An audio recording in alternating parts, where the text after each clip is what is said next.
The Trump presidency and Senate Republicans have unveiled their tax reform plan.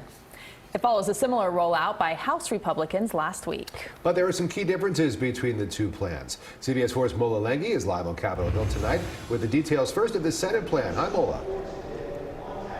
Well, that's right, guys. You know, Republican senators will tell you that their plan grows the economy, it grows jobs, it grows your paycheck so you can take more money home. Some Republican senators will even tell you that they're concerned about the fact that it also grows the national debt, adding about $1.5 trillion to the deficit. Democrats say that, this is just another handout to the wealthy, to corporations, and that it, in fact, hurts the middle class. But, taking a closer look at some of the nuggets of the Senate version, it creates 7 individual tax brackets. Now, where you would fall in, which tax bracket you are, that's still being worked out. Like the House bill, the Senate version fully eliminates the deduction for state and local taxes, which has been a sticking point even among some Republicans. And the Senate version also reduces the corporate tax rate from 35% to 20%. Ultimately, guys, the Senate version doesn't feel as ambitious as the House version. The Senate version feels kind of like more of a general tax cut, whereas the House version is a little bit closer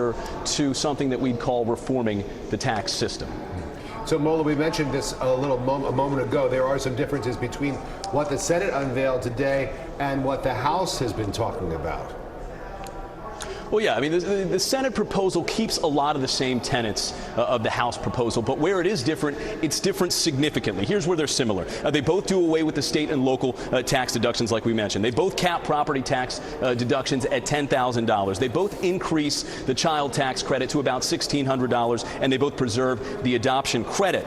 Where they're different. Now, we talked about how the Senate bill creates 7 tax brackets. Well, the House bill creates 4, so it's a simpler process there. The Senate bill will allow folks to keep deductions on payments on student loan interest as well as on some medical expenses, whereas the House bill, you remember, it does away with both of those. That's been somewhat unpopular.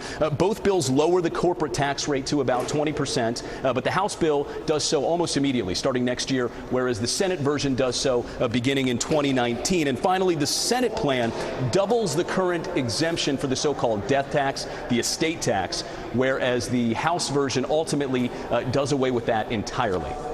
Well, so much there, Mola. The president says he wants this passed by Christmas.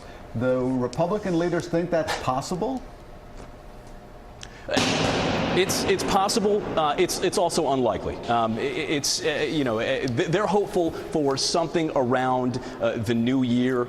Even that will take some hustle. You got to remember, tax reform is difficult. This is tough stuff, and we're talking about a Congress that has historically been unproductive, not just this year, but really in the last few years. So when you're asking an unproductive Congress to do something difficult, that's one thing. When you're asking an unproductive Congress to do something that's difficult in a short period of time, that is a tall task to ask. But obviously they are trucking along, and they are hoping to do something sooner rather than later.